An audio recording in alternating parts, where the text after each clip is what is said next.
көз тиеді. Да, біріміздің көтендерімізден сүйіп жатырмыз. Басталмай жатыр. Келгендеріңе көп-көп рахмет. Бека екінші рет келіп жатыр бізге. Бека осы жерді біледі, бағана өзі ашып есік кіріп келе жатыр ғой. Как к себе домой. Дұрыс, айына бірінші рет келіп отыр. Бірден Астанадан келген көрініп тұр, етіктен дейсің ғой. Кеше мен Астанаға барып қойттым, бәрі етікпен жүр, кроссовка кигендер әңгімелесіп шықса алматылық болып шығып жатырды. В смысле, что длинные теплые сапоги? Мне тут мода ғой сондай енді. Мне братишка говорит, ты на охоту и рыбалку собралась? Или что? Просто удобно, красиво. Қармағың қайда дей ма? Да. Алматы, Астана кәдімгідей ауа райы деген айырмашылық страшно ғой, былайынша қарап тұрсаң. Кеше барған кезде біз суық емес кезге барыппыз, соның өзінде бізге кәдімгідей суық, біз әбден мына жаққа үйреніп қалдық. Одан кейін Шымкентке барып, вообще курткамыз жоғалтып ала жаздадық, қайқа қойғанымызды білмей. Вообще ыстық ана жақ, жып-жылы, күшті. Басқа әңгіме болса күтті. Бізде обычно келген адамдардың киімдерін, нелерін таныстырады. Өйткені бізді аудио арқылы тыңдайтындар бар, сондықтан кішкене мен тез-тез айта кетейін кімнің қалай отырғанын. Бека бүгін қара футболка киіп келген, сосын көк джинсы, ақ кроссовка, сосын әппақ нәски киіп алған. Күшті отыр. Айна ақ көйлек, қара шалбар, қара етік киіп алған, мен көк джинсы, сосын бір бала өткенде, бір таныс бала. Ona рубашканы киіп тұр екен, сөйтіп қарадым, бері кел дедім, соны алып алдым съемкаға. Ақ футболка, сол баланың рубашкасы, джинсы, кроссовки. Ондай рубашка қазіргі кезде тренд сияқты ғой енді, байковый рубашка. Сондай жып-жылы, күшті. Сөйтіп, мына жерге біз новогодний не істейміз деген ғой, атмосфера істейміз деген, біз үлгермедік, үлгергеніміз осы мандарин. Не емес? Жеусек болады ма? Конечно. Шыны ала қой балам, бар, ойнап Сол, бастайық. Көп нәрсе әңгімелескім келеді сендермен, өткені біз өткенде Бекамен бір феминизм туралы тақырып бастап кеттік. Біраз әңгіме айтылды, ал біз түсірмей тұрып, камераны қоспай тұрып, айна кішкене басқаша ойлайды екен. Ол да, мені ол емес таңғалдырған, мені таңғалдырғаны екеуінің достықтарың. Сен мысалға тең құқықты болғанын қалайсың адамдардың, ты за равноправие, мысалға айна кішкене басқаша ойлайды екен. Соған қарамай екеуің досыңдарда категоричность жоқ та. Бізде соны қазір білмеймін, бізде деп айта берейік, басқа жақты қайтеміз. Сондай барда мысалға сен особо дінге жақын емессің ба? Сенімен бірге дос болып жүрген адам қатты дінге кіріп кетеді, болды сенімен араласпай қояды. Жоқ деген сияқты. Біреу эко-активист мысалға, екіншісі неше түрлі шубы не киетін болса, сонда да араласып жүре береді деген сияқты. Ол өте жақсы нәрсе. Оны неге айтып отырмын? Өйткені категоричность көп сияқты да өмірімізде. Сол кішкене бірімізге түсіністікпен қарап қабылдау ғой, принимать это. Мысалға, сенің позицияң сондай мысалға, бірақ Бека оны қабылдайды да. Мне кажется, категоричность людей как раз-таки наоборот доказывает, что они не уверены в своей точке зрения, потому что они переживают, что оппонент будет действительно прав, и они прекращают эти отношения. Потому что в нашем случае с Бекой у нас во многом взгляды схожи, но я считаю, что это нам никак абсолютно не мешает жить, дружить. И более того, у меня есть пару подруг, которые имеют тотально другое мировоззрение на брак, на детей, на природу, на образ жизни, на внешность. Это среди женщин тоже очень такая важная тема, но при этом мы прекрасно уживаемся, прекрасно дружим. И более того, даем друг другу какие-то даже новые интересные познания. Енді дінге қатысты мен ешқандай қарсылығым жоқ.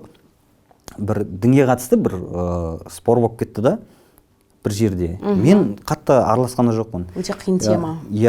Сол жігіт кейін біз кетіп қалдық, әркім өз үйіне кетіп қалды. Сосын бірақ WhatsApp-қа жіберіп жатыр да, Құдайдың бар екеніне бір доказательстволар, YouTube-тан бір ссылкалар жіберіп жатыр да, сосын мен маған жібермей қойсаң онда деп. Мен саған ештеңе деген жоқпын ғой.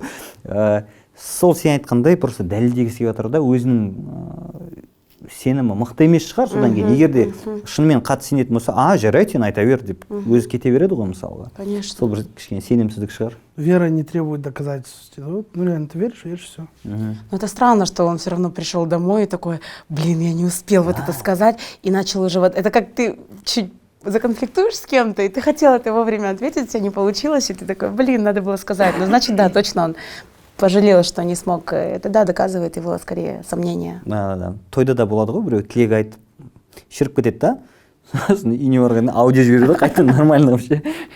Примерно сондай сияқты ғой. Да. Бірақ мен бірдеңе айта кетейін, жаңа Айна екеуміз доспыз, бір-біріміз взгляд келмейді деп айтады ғой.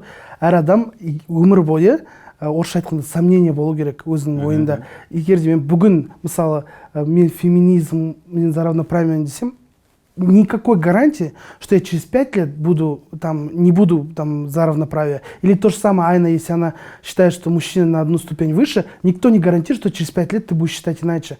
Надо всю жизнь сомневаться во всем. Это и есть доказательство критического мышления. Если ты в чем-то 100% сенімді болсаң, но осылай деп, все, басқа ешқалай, только осылай, ну, ты чуть-чуть глупый, наверное, тогда. Тоже категоричность. Категорично, да. Басқа Ты должен мнение. чуть-чуть сомневаться, всегда сомневаться. Даже если ты думаешь, что это 100% прав, но если ты сомневаешься, развивается критическое мышление, Конечно. ты думаешь, и, соответственно, это свидетельствует о твоем интеллекте, что ты умеешь думать. Ну и плюс, знаешь, я все равно верю в эти классические поговорки, пословицы, выражения «никогда не говори никогда». Это так банально звучит, но это настолько жизненно. 100%. Как часто я зарекалась о чем-то, и спустя даже короткое время, на следующий день я уже тотально меняла точку зрения. Поэтому это очень базово, но это действительно так. Ты никогда не знаешь, как обернется завтра, и как твое мнение поменяется. Енді жаңағы адамдар түсінбей жатқан шығар, не айтты екен деп камера қосқанға дейін сол равноправиеге қатысты ойында айтып жіберші, жазып алайық. Ты вот сейчас немножко так высказал, вот, что Айна считает, что мужчина на одну ступень выше. Сейчас меня захейтят и подумают, что я там жену Нет, я ненавижу. просто очень грубо... Позиция, түсінемін. например. Я сначала хотела бы извиниться, кешірімді сұраймын, мен қазақша түсінемін, жақсы сөйлеймін, бірақ та өзімді кішкене бір дискомфорт сияқты бірдеңке бар, да, потому что я люблю быстро излагать мысли, а вот за последние лет 10 у меня совсем нет практики, но я обещаю справиться. Вернусь на этот подкаст с хорошим уровнем казахского, поэтому орысша айта берсем болады ма? Бересіз, рахмет. Для меня эта тема такая очень интересная, щепетильная, но я никогда в нее лишний раз не лезу, потому что она в Казахстане только-только набирает обороты, точнее уже набрала такие масштабные обороты, и женщины очень сильно бьют себя в грудь, до конца не понимая, что такое феминизм, то есть о чем изначальный феминизм повествовал, и начинают требовать от общества какие-то такие, чуть сумбурные, непонятные вещи. В 2011 году, когда мне было 17 лет, я поступила на учебу во Францию. До этого я выезжала пару раз за границу на такие летние курсы ненадолго, но чтобы прям вот переехать вот так тотально полностью, это был мой первый опыт, и мне было всего 17 лет, и как бы я все равно еще свежий, неокрепший ум, и приезжаю я во Францию. Никогда у меня в Казахстане не было там молодого человека, каких-то отношений, толком общения никакого. И, соответственно, приезжая во Францию, я начинаю строить какие-то дружеские, романтические отношения, и понимаю, что мы лет на, наверное, 100 находимся назад, чем, по крайней мере, такие развитые страны, как в Европе. И понимая то, к чему это движется, мне не совсем эта тема комфортна, и то есть я не совсем ее поддерживаю. Что такое феминизм? Изначально феминизм — это прекрасное понимание. Феминизм — это когда женщина имеет такие же права, как и мужчина, на образование, на получение, я не знаю, водительских прав, получение какого-то там PhD-диплома, на рабочее место, на то, чтобы носить брюки. Раньше, в 50-х годах, женщина не могла никуда прийти в брюках, это и в Америке так было. Посмотрите старые фильмы, она всегда должна была ходить в юбке. Нет, феминизм дал женщинам вот эту вот свободу действий. Но если говорить именно о равноправии, я за то, чтобы у мужчин и у женщин были одинаковые права во всем, но я считаю, что мы ментально, физически, духовно, никак не можем быть равными. И я за все равно вот эту традиционную схему, чтобы мужчина давал мне безопасность, надежность, чтобы мужчина отвечал за заработок, чтобы не мужчина рожал, там, не знаю, чтобы не мужчина сидел в декрете, а чтобы этим занималась я, но чтобы у нас были одинаковые права на на получение какого-то образования, на то, чтобы иметь свое дело, свое хобби, на заработок, на встречу с друзьями, на прочие вот такие элементарные, адекватные вещи. Но я не представляю, не вижу картину того, как мы стоим в супермаркете с мужем, а я была лично свидетелем такой ситуации, и он мне говорит: так, 39 евро, так 40, да, давай, ты 20, я 20. Я клянусь, я это увидела в 17 лет, как стоит пара, муж и жена в супермаркете, выходит счет там около 70 или 80 евро, и они счет делят на 2, он картой оплачивает, и она картой оплачивает. Это, ну, одна семья, с ними был ребенок. И, За ребенка может кто быть, закинул? за ребенка не знаю. Потом раскидает. У них такое понятие тоже есть. Вырастешь, дружок, раскидаешь. Ты тут не бесплатно живешь. Ты что думаешь, мы тебе хлопья, памперсы для чего покупали? Все раскидаешь потом. У них действительно есть. Зато потом они не требуют ничего, что ты с родителями жить должен, там, мы же постарели. Нет, тоже непонятное такое понимание для меня это. Поэтому я, увидев это все, считаю, что феминизм — это круто. Пускай наша страна развивается все больше и больше. Еще каких-то лет 30 назад все равно у женщины было меньше возможностей, чем сейчас. Но в целом я считаю, что в Казахстане права женщин никогда не ущемляли. У нас всегда были красивые женщины там, с сережками, с волосами, как где-нибудь в Афганистане или вот в той же Саудовской Аравии у нас не ущемлялись права, мы светская страна. Но хотелось бы, чтобы люди немножко понимали, а не так, что...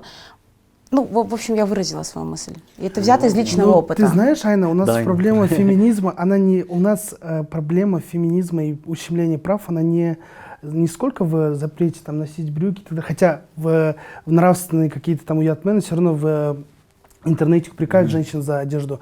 У нас больше вопрос домашнего насилия.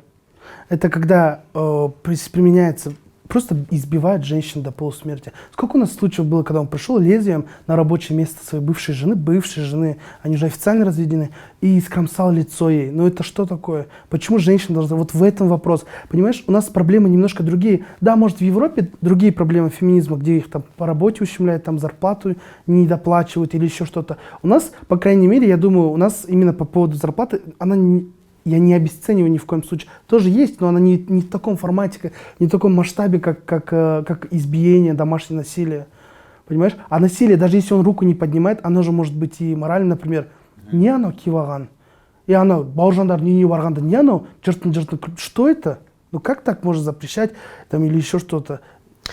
Если брать тему именно бытового домашнего насилия, оно есть везде на самом деле. Правда, оно есть везде. Просто в каких-то странах восточных, где мужчину, в принципе, с детства воспитывают так, что ты мужик, оно более явное, более яркое. Намного чаще в Штатах встретишь какую-нибудь статью, где женщина за измену там пришла и отфигачила мужа ножом, намного чаще, нежели у нас. Но это уже вопрос больше воспитания, мне кажется. Это вопрос воспитания, семьи и вот именно на вот таком уровне, домашнем уровне. Потому что, я за то, чтобы феминизм развивался в том плане, чтобы создавались организации, и я за то, чтобы был какой-то брачный договор или брачный контракт. Чтобы было все равно какое-то согласие и договоренность, что если ты переступаешь какую-то границу, это тебе не сходит с рук, что тебя похлопали по голове и тебе сказали: ничего страшного, нет, Булат, ладно, ничего страшного. Балар Маргой, ничего такого. Чтобы человек знал, что он за это несет какую-то ответственность. Уголовную, финансовую, я не знаю. Бізде қазақта айтады, түйе сұрасаң бие береді дейді. Біздің қазір сұрап жатқан феминизміміздің сол кішкене бөлшегін бергеннің өзі жақсы да, болмаса жаңағы сен айтқандай әйелдерге қол көтермеу деген сияқты ше. Сонымен қатар жаңағы сөзбен де жеу, ондай өте көп. Сен айтып жатсың ғой, бізде әйелдерге ондай қатты қиын емес деп ше. Негізі егер Афганистанмен болмаса сол Дубаймен немен салыстырған кезде бізде шүкір ғой, бірақ бізде де бар ондай нәрсе әйелдерге. Мен өткенде де бір жерде айтқанмын, енді мынандай уақыт қазір қазақ әйелдерінің бір спокойно өмір сүретін уақыты енді келген сияқты да. Өйткені біз білеміз, жаңағы соғыс кезінде әйелдер қалды, бүкіл қара жұмысты әйелдер істеді. Ашаршылық кезінде қатты қиналды. Біздің тарихта егер қарап отырсақ, әйелдер көп қиыншылық көрді. Енді ер адам да қиналды. Жоқ, әйелдер именно ше, мысалға 90-шы жылы барлық заводтар жабылған кезде көп ер адамдар ішіп кетті, не істерін білмей, бәрінде кризис басталды да, сол кезде не болды? Сумкасын ұстап, әйелдер шықты сауда жасауға, бірдеңе семьяны асырауға. Мен өзім семьямен де сол мысалды келтіре аламын.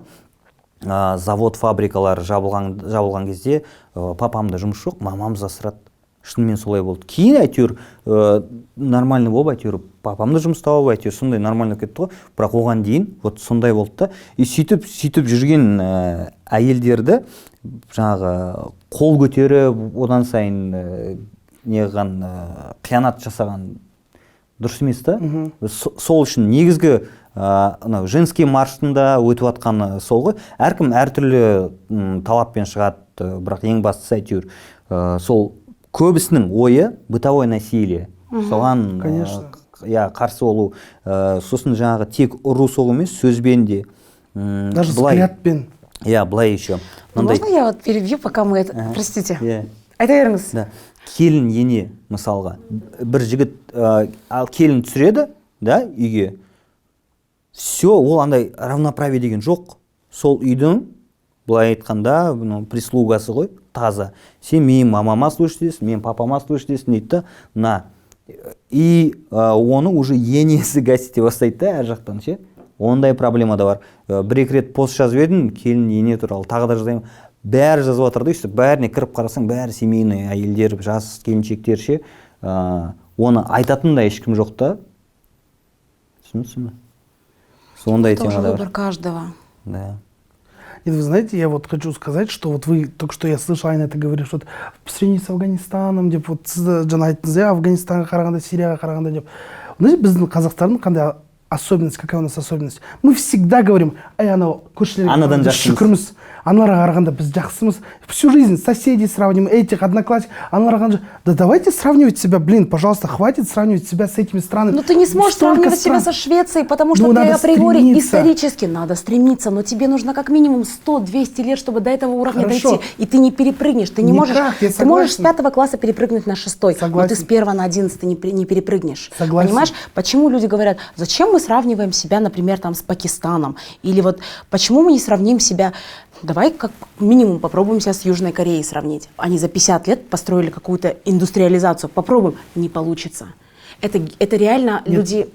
Просто Нет, это невозможно. Я не говорю сейчас, хорошо, я неправильно, не про сравнение, а вот у нас это особенность нашей нации. Мы всегда говорим, шүкір, мы еще, знаешь, вот, она көршілерді қараш, мы еще лучше, еще хотя бы бізде бар ғой. Нет, надо сравнивать себя со вчерашним с собой. А я считаю, что надо стремиться к чему-то. Если ты видишь, вот, допустим, если твой друг там, допустим, или какой-то кто-то там поднимает, окей, ты посмотрел, смотивируйся, возьми у него пример. А у нас, знаешь, как делают? Кто-то поднимается, допустим, там, какая-то страна то же самое. Да и у них что? Зато у них вон образование платное, зато у них вон медицина платная, зато у них вот, и, допустим, кто-то поднимается, своих друзей, они говорят, кредит қалған шығар машинаны, и ипотека, не, 20 этаж, ертең лифт істемей қалса, короче, понимаешь, постоянно у нас какой-то ты думаешь, минус. У других лучше? Вот вопрос. Я не знаю, как у других, но я знаю, как у нас в нашей стране. Я не говорю сейчас про другие страны, там, как у них может быть, но я говорю про свою страну, про свою нацию, как у нас это принято. У нас так. Но это же ужасно. Это вопрос времени. Вот сейчас сравни девочек и мальчиков 15 лет, я обожаю этих зумеров, миллениалов, вообще. Или поколение альфа там с 15-го года, которое будет. Вот моя сестренка, ей 11 лет, она абсолютно свободна от этих... Она даже не подразумевает, что такое в принципе может быть, что вот она чей-то ребенок, там, в чем-то лучше. Но это, я думаю, заслуга моих родителей, что меня в свое время на опыте они меня гнобили, типа, курдыңбана. Она рано. По сей день моя мама может сказать, типа, вот она, Гүлшат апаңыз уже күйеуге шықты ғой, понимаешь, сен шыққан жоқсың. А с ней уже другая ситуация. И я искренне верю в то, что кровь меняется, и это работает, но это вопрос времени. Ты никак не сможешь этот процесс ускорить. То, что мы делаем сейчас, это уже классно, это хорошо. Домашнее бытовое насилие будет всегда. Да, его нужно пресекать на законодательном уровне, чтобы человек боялся. Я не знаю, это нужно прям, это по-другому здесь никак, потому закон что сделал раз, делает два, это нужно только принимать закон. Потом еще у нас был такой разговор о том, что вот мужчина даже там словами, да, как-то женщину, вот не мне ебал, да она умнау.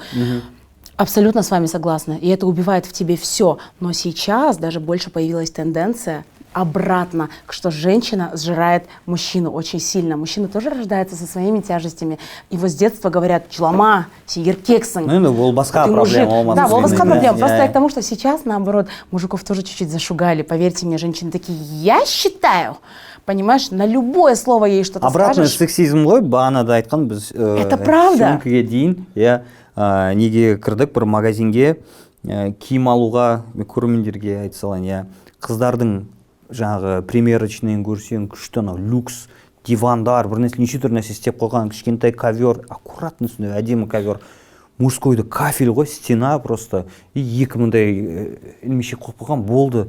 Ол обратно сексизм, да? Конечно. Бізге, Ну вот, допустим, в прошлый выпуск мы обсуждали феминизм, да, я говорю, мое мнение, я поддерживаю, да, феминизм, я же имею право на свое мнение, каждое мнение имеет право на существование. Да. Даже я любое мнение приветствую, не поддерживаешь, окей, твое мнение, мне как бы не против, хорошо, но я поддерживаю. И знаешь, что в комментарии, я один комментарий прочитал. Знаешь, Бека, вот в принципе правильно сказал, но он да деген болмайды, я феминистка, мужчины не могут. Слушай, это мое мнение, я хочу поддерживать феминизм. Что ты будешь мне запрещать поддерживать феминизм? Он говорит, я феминистка, про феминизм такого не бывает. Мужчины никогда не поймут там наши тяжести и так далее. Это правда. Вот это хорошо, правда. я говорю, мне никогда не было месячных, я никогда не буду рожать, да, и так далее. Я этого не пойму, там домашность и так далее. Но я поддерживаю, и я имею право поддерживать. А почему ты мое желание поддержать, мое мнение пресекаешь в комментариях? Ты никогда, вот ты не прав, вот что это за слова? И я хочу, я поддерживаю, все, если тебе это не нравится, можешь идти, Вот гуляй, я женщина, Вася, я реально. люблю женщин, я обожаю, но у женщин тоже есть такая категоричность, что никогда мужчины не поймут. И я хочу сейчас вот эту тему немножко так еще подчеркнуть, что я феминизм поддерживаю. Мне кажется, у меня есть салон красоты, и я просто кайфую от того, когда мы делаем женщин краше, лучше. Я из тех, кто может на улице подойти к девушке и сказать: вы такая красивая, пожалуйста, вот вы красотка просто, хорошего вам дня. И когда мне даже маленький комплимент делать, типа, прикольная заколка, я такая: о, господи, это сделала женщина. Я за то, чтобы женщины друг друга любили. Я люблю всех бабушек, маленьких девочек, женщин, тетушек, неважно. Я обожаю женщин. Просто я хочу, чтобы феминизм третировался правильно. Чтобы он третировался действительно правильно, и да, чтобы бытовое насилие на законодательном уровне несло какие-то изменения и последствия. И плюс еще нужно понимать, мы все равно живем в большом городе, мы живем в мегаполисе. То, что мы с вами обсуждаем, это, ну, скорее всего, то, что мы видим из нашего окружения. Но мы не должны забывать про большинство. Это здесь как-то в Алмате можно дать огласку какому-то событию. Мне кажется, в регионе ты не сделаешь этого как минимум, потому что яд. И опять мы упираемся в ментальность, что тебе стыдно признать, что, ну, твой супруг, например, повел себя так. И женщина живет с этим, и... Ну, тут уже только... Ұятқа жақсы басталасың, да? Ну, там даже вопрос не сколько в яд, а столько в том, что я вот недавно, знаешь, об этом говорил не раз. Вот мы, знаешь, сидим здесь утром, типа, поехали позавтракаем, типа, кофе взяли таких, и давай встретимся, встречи, инсайты, у нас такая жизнь размеренная, тут вызвал такси, такой этот, весь такой из себя. Я не говорю про другие города, уже про регионы. Я тут на Алтын-Орду выехал, ну, мне надо было по делам, чуть, ну, где барахолка, вот в этот район.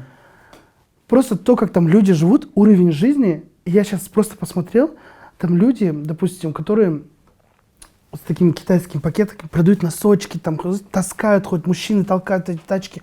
Я очень рад, что они что-то делают для детей, зарабатывают детей. Но просто посмотри, им, знаешь, вот они, я на них смотрю, я вот про себя думаю, вообще так пофиг на этот феминизм, на вот эти вот, знаешь, инсайты твои, на вот эти пробуждения. Ты смотришь, у них другие проблемы. Они вот думают, как сегодня купить хлеб, как завтра купить обувь, там, дочке на, там, не знаю. Вот такие у них проблемы. Просто я ехал, смотрел и думал, просто два мира, два Шапира. Реально, вот, хотя один город, и мы даже с Алматы не выехали, это вот Алтын-Орда. Вот чуть поверх города, да, люди живут вообще по-другому. И это реально просто как будто это другая страна. Хотя это один город. Я думаю, у людей просто нет времени думать, он меня ущемил, так, он мне запишет. Да, ей некогда об этом думать. И надо в 6 утра вставать, брать свои пакеты, идти торговать, зарабатывать. Мен сені өзімді да жалпы неге осындай тақырыптарды мен осы подкастта айтам, өйткені қазақ тілінде айтып жатқан адам өте аз. Информация аз. Сондықтан, менде сәл де осы аудитория бар да, бір 30 мыңға жетіп қалды. Сол 30 мың адамға болса да, мен бір нәрсе айтып кету керекпін деп ойлаймын да. Бір адамға полезно болса, это уже достижение. Иә, ол не үшін? Бұлай психологияда негізі әркімнің қандай бір нәрсе істесе де, негізгі мақсаты ол өзін ойлайды, өзінің мотивтары. Абсолютті альтруизм дегенге мен сенбеймін да. Ол эгоизм. Мен андай қоғамда тұрғым келмейді. Жаңағы Алтын-Орда жақта біреу аш отыр екен. ештеңе қылмайды, бірақ біз әйелдерді жаңағы ұрамыз жығамыз деген жерде мен қыз өсіріп отырмын, мен қызым мұндай қоғамда өскенін қаламаймын, сол үшін де мен кішкене болса да сол жағынан бір жұмыс істеп жатырмын да, сонда ой сол. Жоқ, мен просто кейде ойланамын да, бір ресторанға барасың, бір тамақ ішуге бірдеңеге. Сен кінәлі емессің оған. Мен кінәлі емеспін, мен білемін, бірақ өзіме кейде жыным келіп кетеді да, ресторанда.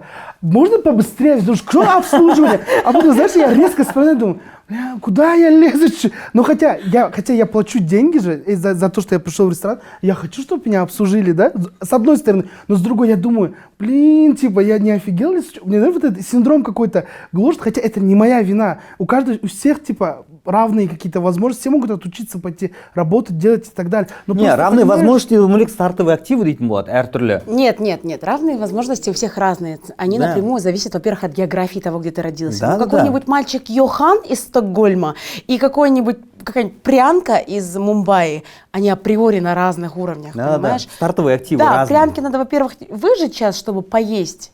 И матери прянки накормить 89 детей. А Йохану надо выбрать, он хочет как бы в Ельский университет поступить или в Оксфорд. И у него есть такие возможности, он не виноват. Это напрямую так работает. И какой-нибудь мальчик, который живет во Вьетнаме и никогда не видел мирное время, я не знаю. И это априори зависит от географии, где ты живешь. И это очень сильно Семьяға влияет. байланысты, мүмкіндігі бармасаған, білім бере алатын деген сияқты да. Но это как Ксения Собчак, которая говорит, я всего добилась сама. И ей Вероника Степанова Знаете, говорит, как мне было трудно, ты понял? Ты и вот Варя из Ивановска и Ксения Собчак, дочка первого мэра Санкт-Петербурга, у вас одинаковые стартовые возможности. Нет, но она как бы молодец, что, как, например, Дональд Трамп, да, у которого были возможности, он взял, сделал еще круче. Она могла просто жить хорошо и все, но она стала там известным журналистом, окей. Но возможности разные у людей, но есть исключения, и хоть как-то изменить свой образ жизни можно, но ты ни в коем случае не должен за это чувствовать какой-то дискомфорт. Опять-таки все познается в сравнении.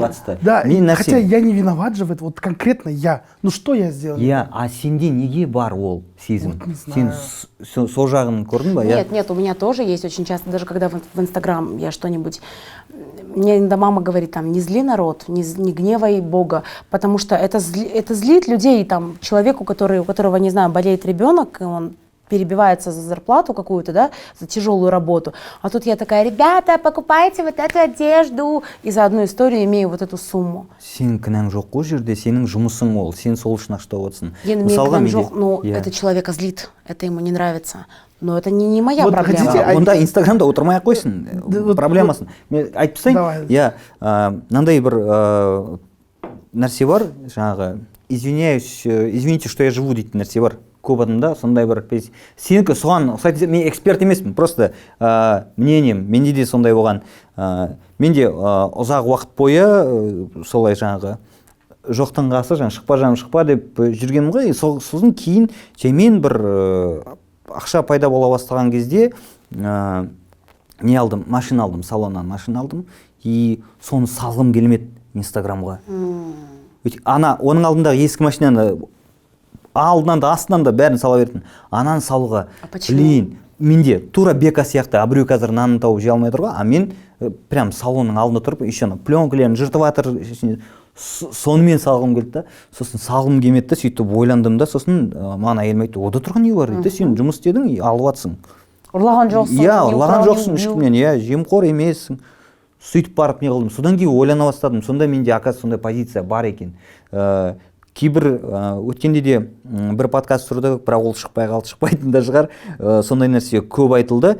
Сол неге мақтанып сала береді, анау аш отыр, мынау аш отыр. Менің кінәм жоқ ода, сенің де кінәң жоқ.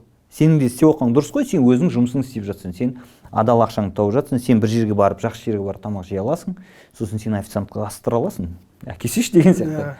Ол дұрыс, мен түсінемін, бірақ мынандай бір подмена тезиса болады. Например, есть же вот блогеры, которые каждый раз выкладывают, мы копили, мы работали, купили себе такую тачку, смотрите, и вы тоже можете, купили здесь квартиру, там дом, построили, подарили, успешный успех. У них немножко, знаешь, мещанство, вот мещанство, когда вот они, вот эту красивую картинку, это как-то, знаешь, вот кичиться, это вот настолько неинтеллигентно. Вот люди с интеллигентного общества, мне кажется, они так смеются над ними, просто смотрят. Вот люди, которые читают, знаешь, которые разговаривают про Достоевского, про Серебряный век. Они, вот знаешь, их общество, они просто смотрят на это и выкладывают это на всеобщее обозрение. Я очень рад, классно. Вот я согласен, что люди должны, вот я с капитализмом полностью согласен. Если человек умнее, больше работает, то он и должен больше зарабатывать. И на машине лучше кататься, и в ресторанах получше кушать.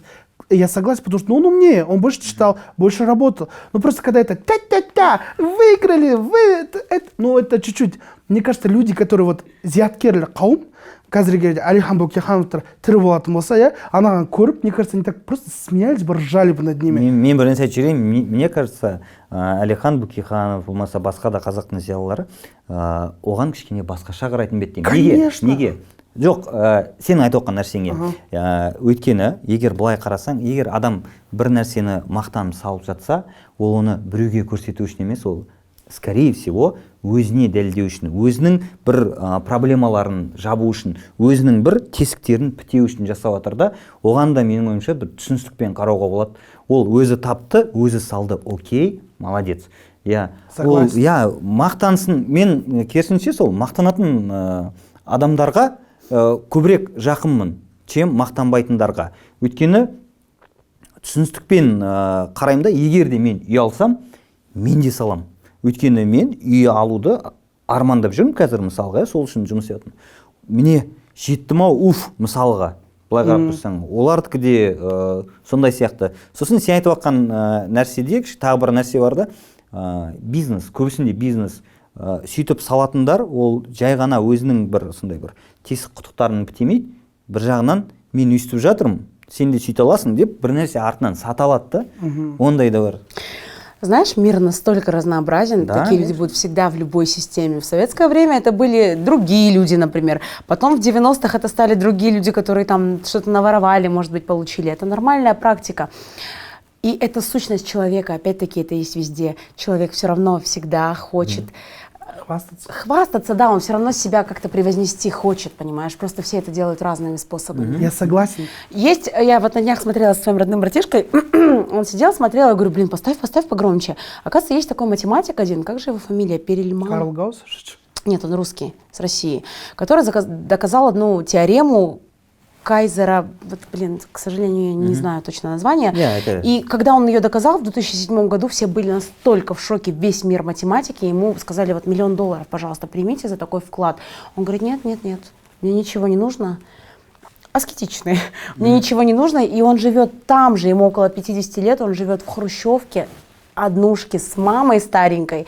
И когда ему говорят, оказывается, одна женщина, когда это узнала, девушка, она начала приходить к нему, такая, люблю тебя, нравишься ты мне, типа, хочу от тебя ребенка. И он, у него нет ни жены, ничего. То есть ему это все не надо. И когда с ним его учитель разговаривал и говорил, а если мать заболеет, а если, хоть как-то комфортно себе хотя бы лабораторию учебную создать.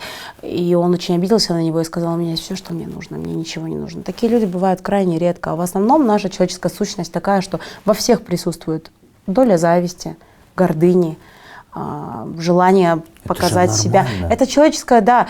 И может быть, когда-то мы добьемся вот этой утопии, что все будут просто жить и всем будет хорошо. Но я сомневаюсь. Поэтому Советский Союз и не прожил, потому что нутро лезет вперед. Надо показать цацки, шубу, понимаешь? Ну вот знаешь, я хочу, во-первых, прежде чем за свои слова хочу сказать, вообще я приветствую всех, шучу, нереально все мнения, я никого не критикую. Если человек так живет, это его жизнь, пожалуйста, я просто, знаешь, есть такое выражение, умный не скажет, глупый не догадается. Я к чему это говорю? Я сейчас объясню вот про то, что выкладывают там вот это вот все, классно, жизнь, успешный успех. Я, в принципе, если человек умный, он предприимчивый, то он достоин этого. Если он зарабатывает, то окей, пусть, я не против. Но просто, знаешь, я к тому, что это как будто бы, может быть, я возвращаюсь к яд, но это как будто бы неприлично.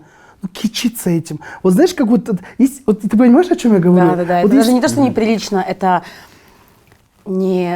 неэтично, да, это как-то не... Вот как-то, вот знаешь, вот у меня есть круг общения людей, которые какие-то там писатели, ученые и так далее, допустим, да, и я знаю, что у них есть такая шикарная квартира.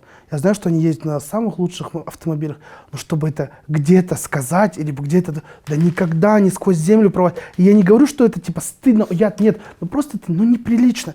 Если человек видит, он по разговору может догадаться на каком-то уровне в целом. Как ты разговариваешь? Что Но ты... Гусейн Гасанов должен надеть что-то сблендированное, да, обязательно. Да, Ну, свои обязательно. какие-то потребности, да. Да, может, это, не знаю, комплекс бедного человека, когда у тебя вот здесь все в брендах, типа, ты знаешь, идешь, типа, вот смотрите, у меня есть это, типа, вот. Ну вот Собчак даже об этом говорил, извините. Почему Роман Абрамович не создаст курсы, а Гусейн создает? Если Роман Абрамович уже полжизни своей миллиардер, я не знаю, это богатейший человек. А Гусейн Гасанов говорит, мышление миллионера. Главное визуализировать. Ну, поэтому люди разные. И если ты будешь за все злиться и Гусейн на доказывать... этом не злюсь. зарабатывает. Я не злюсь, хорошо, это просто какой-нибудь те же чудес. Ну просто, окей, да, вот Собчак говорит, почему, вот, допустим, Хакамада, тоже Познер, да, вот я уверен, вот они супер, можно я скажу, супер богатые люди, да, но хоть раз, чтобы Хакамада в сторис, типа, знаешь, сегодня еду на своем ламбо, типа, ну что это? Я типа, немножко это так аскетично, так Потому что некрасиво. нет потребности в этом у нее. А у кого-то есть, и это тоже, мне кажется, Да, надо принимать. да. Я к этому. Мен айтып жатқан жоқпын, салған круто деп жатқан жоқпын. Да. Просто их тоже можно понять деп жатырмын да. Если я тоже выложу, пойми меня, хорошо? Хорошо, нет, я в принципе, хочу сказать, что я вас всех люблю и никого не осуждаю заранее. Да, никому ничего плохого не желаю. Вот, ладно, делать все, но просто вот интеллигентный человек, он никогда, кстати, даже об этом не скажет. Вот я же не интеллигентный колхозник, простите, я об этом сказал, но интеллигентный никогда не скажет, он просто посмотрит и похихикает над этим. Ну, про себя, но он не будет это говорить. Вы там, это, нет, просто... Не, ну мы же на подкасте, мы же это Почему? обсуждаем. Да, да. ну. Не, а неге айтпайды интеллигентный Ну, адам. потому Өйткені что- оны триггерить етпейді ол. Да, и в это не Да, триггерит. нормально, Нет, қабылдайды. Нет, Да, возможно, окей, это его окей, деген триггерит, сияқты. но просто Реально. вот интеллигентный человек, он понимает, что зачем ему тратить время. Как Абай говорил, мен бүкіл дауда жеңдім, сөз бір адамды ғана жиналған жоқпын, сөз түсінбейтін ақмақты дейді. Он не хочет на него тратить время, зачем? Это может его триггерить. Абай это всю жизнь триггерило. Абай не интеллигент. Его триггерило, что люди ленивые, что они тупые. Абай что неге они- триггерит білесің бе? Конечно, его триггерило. Абай көп білім алды да хат танымайтын адамдардың Хаттанывать, арасында да, өмір сүрді. да, өмір сүрді, его это бесило. Иә, балалар өмір сүреді сол қоғамда И әрі он қарай. об этом говорил. Сол оған триггер болған, сол оның жанын ашытқан ше. Но с другой стороны, вот у Абая тоже стартовый капитал был. У него же отец был Шикарный был. пошлевым таким. Конечно. Да. У него отец был болыс. Болыс это чуть ли там не аким этого аула. То есть у них было очень... Ол кезде ақша не? Ол малы көп болған, болыс болған, сөзі өтетін, қолы ұзын кісі болған мысалы, И у него уже был доступ к образованию, Да, да, конечно, элементарно и с больше. ним занимались лучшие учителя. У него бабушка там была. Абай Это жолы как- сол қайтқаннан бастайды ғой, Да, оқудан келе я жатқаннан оқудан келе жатқанда, Иә, как он описывает, как он скачет на коне. Но вот его бабушка, это как, знаешь, вот как Софья, вот эта нянька Пушкина. Вот уже столько Арина. много... Да, как? Арина. Арина. Софья, Арина, извините. Вот она, получается, тоже же все сказки, тоже она его воспитывала по-своему. Абаю тоже говорили, столько сказок, истории, жаңылтпаш, мақал маттель. Вот типа, знаешь, буквально типа үйреткен, А понимаешь? она была образованная женщина всегда, да? Скорее говорит всего, уже? нет, но она просто тоже типа такая была. Ну и плюс un poquito de amor это называется всегда. Доля любви она делает Конечно, больше, чем конечно. просто знание. Иә. Но вы правильно сказали, что не было потребности. Я в Инстаграме фолловлю 2 девушек, они между собой подруги. Одна априори богатая девушка, вот баснословно Кажется, я знаю, богатая. про кого ты говоришь. Нет, не Я не знаешь. знаю, у меня из богатых только IQ. Нет, ага, конечно, нет. Там богатство такое, что она никогда это не показывает, потому что, ну, девочка привыкла, она родилась вот так вот. И другая, которая такая self-made, тоже, ну, не баснословно богатая, но очень хорошо зарабатывает, но с ее прорывным характером, я думаю, что она... Я их, честно говоря, даже я знаю лично, но я не общаюсь. Мне кажется, она добьется так нормальных высот.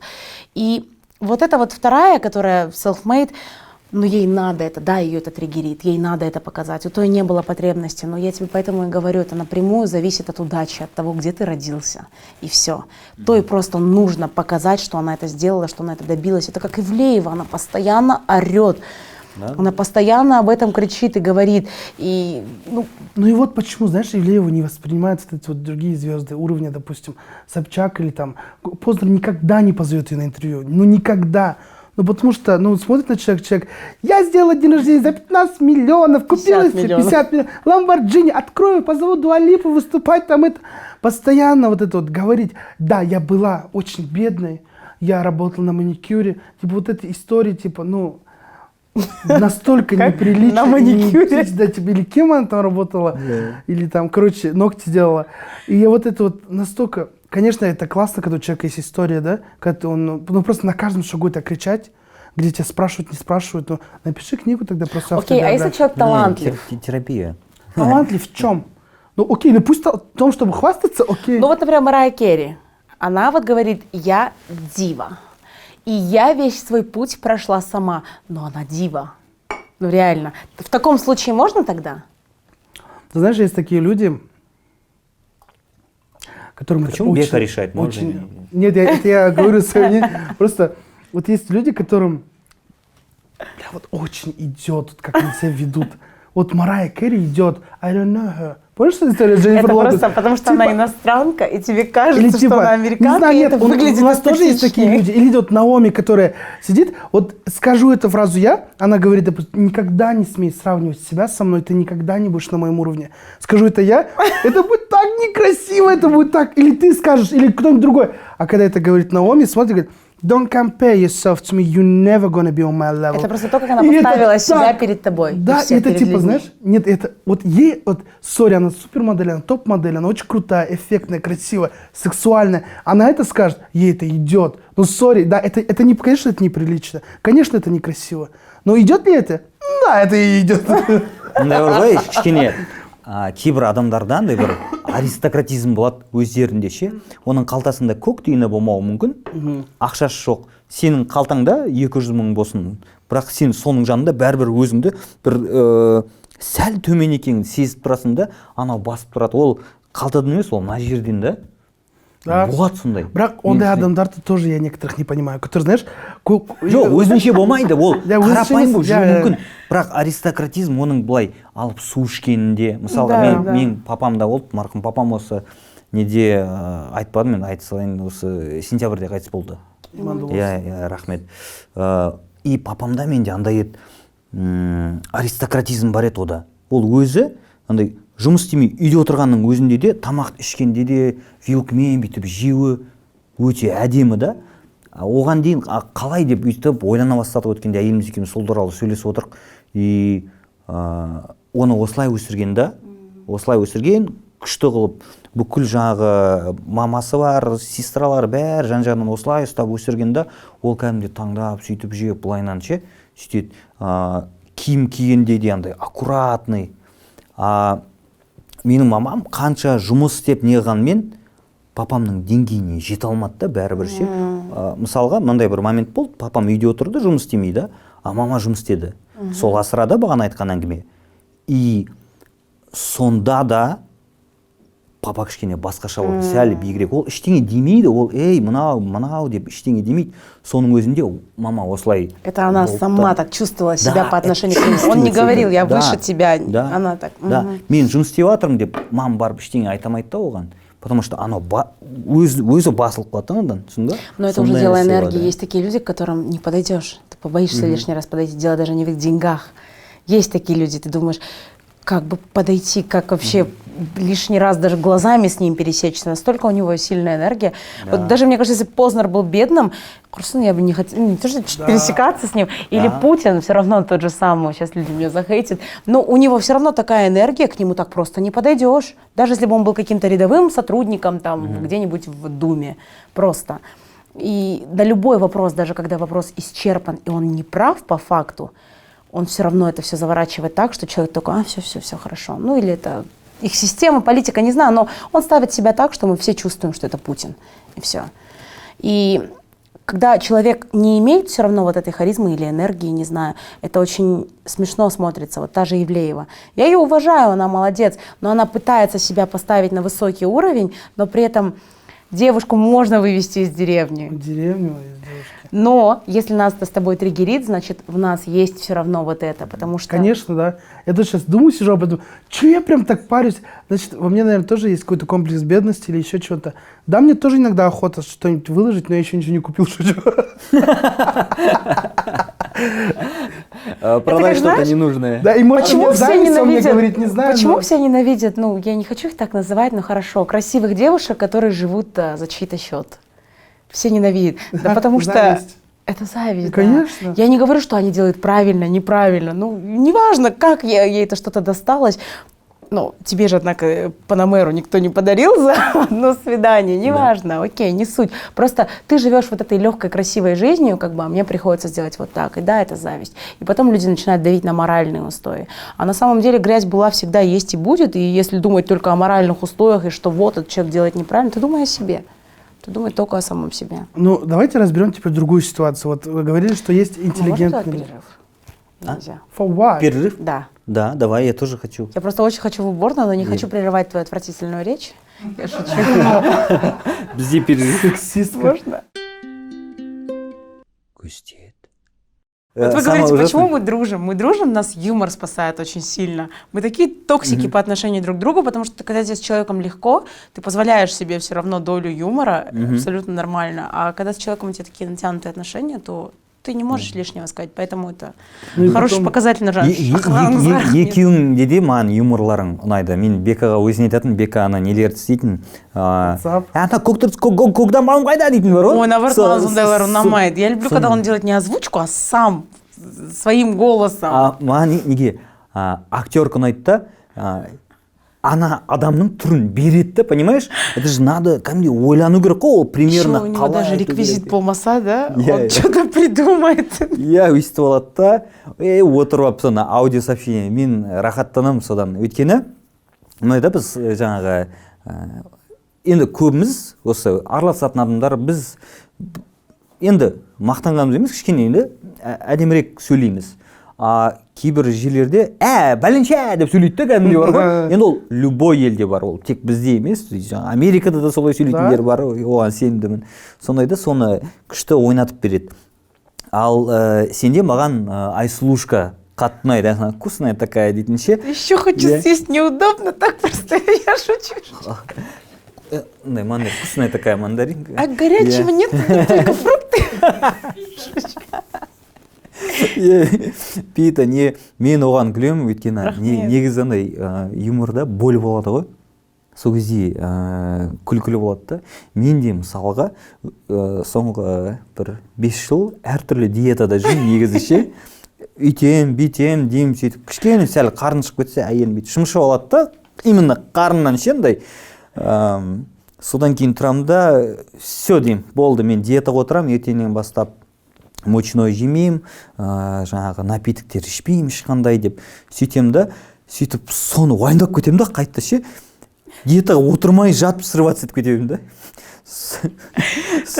Она вот поэтому, наверное, людям и залетает, потому что это есть в каждом из нас, в каждом. Вот это вот желание быть спортивным, здоровым, красивым и желание просто картошечки с селедочкой поесть. Такое обычное, обыденное, жизненное. Но на самом деле, если копнуть глубже, мне ее жалко, потому что она из-за общества, вот ей уже около, наверное, 32 где-то, да, она живет с тетей и очень сильно общество на нее давит, и она пытается это все в шутку превращать, типа, не знаю. Еще Гербалайф бірден алады, не помогает. Что вот сейчас, например, я думала о том, чтобы они там с коллективом бухгалтеров на новогодний корпоратив пошли, она такая нарядилась, постаралась, она постаралась, но общество все равно делает как-то так, что тебе приходится из кожи вон лезть, чтобы там вот как-то быть. И это проблема, ну, более глобальная, наверное, через юмор. Многие, когда это понимают, часто многие пишут, грустно так грустно. Да, мне на самом деле, жалко, мне тоже, да. Да. И она есть в каждом из нас. Но я всегда как-то позиционировала все равно себя и свой юмор каким-то не то, что даже поучительным, а более полезным, потому что в каждом смешном видео есть доля правды. И если человек это понимает и как-то осознает и меняет что-то, ну, это классно, нежели просто аудиозаписи какие-то там с WhatsApp. Шучу. Там тоже боль. там андай бір көп адамның нереализованность қой, просто андай жоқ жерден агрессия басталып кететін аудиолар көп қой. Мен сосын саған, мен Бекаға это жиза самая, это же действительно аудиозаписи людей. Причем, знаешь, это реальные аудиозаписи. У меня, я хочу рассказать, бір история болды. Жаңағыдай видео түсірдім, ол видеода әйел жаңағы енді ұятты ауыз айтайын, хочет свой пук удержать, но не может, и говорит, мен машинада ұстап пук. Острый келді, газы. И говорит, шыдап келдім, ну, примерно там к машинадан шыға сала, и она вот это все аудио отправляет. И соны жаңағы алған аудио адам, енді сол оңбаған болып тұрған, нағыз барып тұрған. Біреулерге жіберген, сөйтіп тарап кеткен ол аудио. Сол аудионы маған дейін жетті, өйткені менің мысалы оқырмандарым маған жібереді ондай аудиоларды. Міне осындай аудио бар, мындай аудио бар деп. Мен арасынан таңдап түсірем. Сол әйелді түсіріп едім. Енді өте жақсы просмотрлар жинады, где-то 300 мыңдай комментарий. Потому что мы все люди. Бүкіліне таныс күліп жатыр, бәрі бір-бірін жіберіп отмечать етіп. Енді статистикасы мықты болды. Сөйтсем, маған менеджерім звондап тұр. Бека, сөйлесе аласың ба? Я не болды. Ана видеоны удалить етесің ба? Ана әйел жылап звондап тұр дейді. Представляешь? Жылап, мен білмеймін кім жібергенін, мен даусымды бәрі танып жатыр, удалить ете аласыз ба? Я тут же удалил. Потому что, да, мне так жалко ее чесала, потому что ее по голосу, ну там голос тоже характерный, знаешь, голос прям такая. Танк қоясың ба бірден? Типа, қайнағамен келатырмыз машинада, мен қысып келатырмын, машина шыға сала, брррр. Вот знаешь, она вот такая, у нее голос такой узнаваемый. И я такой думаю, блин. И мне, я так ее понял, это такой, и она говорит, маған бәрі жіберіп жатыр, туысқандарым, WhatsApp-қа, анда-мында, и она в слезах, представляешь, аудио отправила. Пожалуйста, Бека, айтыңызшы, удалить етсін деп. Я тут же удалил, тут же. Правда, я его не удалил, просто архивировал для себя. Но... Вот мы автоматом выходим к теме того, как сильно любят. Она, скорее всего, близкому же человеку это отправила, какому-то там, подруге, может, да, какой-то. Ну, подруга поугарать скинула своей подруге и так далее. И мы автоматом приходим к теме того, как люди... насмехаясь над чем-то, чувствуют себя все равно властнее, сильнее, и поэтому чужая какая-то вот такая история или проблемка, она для всех, как бы она... То ли утешает. Да, она утешает, зная, что вот у него, там, не знаю, фотографии какой-нибудь девочки в белье, которую она скинула кому-то, этот кто-то скинул кому-то, и вот, а вот посмотри, вот то, что она так сделала, понимаешь, это людей... Это их действительно утешает и даже радует где-то, мне кажется. Да, но мы же, без адамдар, вообще мы же самые худшие существа на планете. С такие качества. Я не говорю, мы что... и худшие, и лучшие, правда. Да, конечно, но просто вот знаешь, иногда вот читаешь какую-то историю, какую-то книжку, и ты представляешь, как вот этого персонажа описывает, жазушы адамды бар ғой, персонажды, кейіпкерді пайымдаған кезде, антигеройды, или кинода көрсеткен кезде, вот это вот все плохое в человеке вот так в одного человека запихать, и этот человек, который, он жазып отырған адам, значит, біледі ғой ондай качество бар екенін. Конечно. Зависть, других, көре алмаушылық деген вообще самое худшее чувство. Мстительность, отвратное, мерзопакостное, низкопробное чувство. Вообще я людей, которые мстят, не понимаю, клянусь.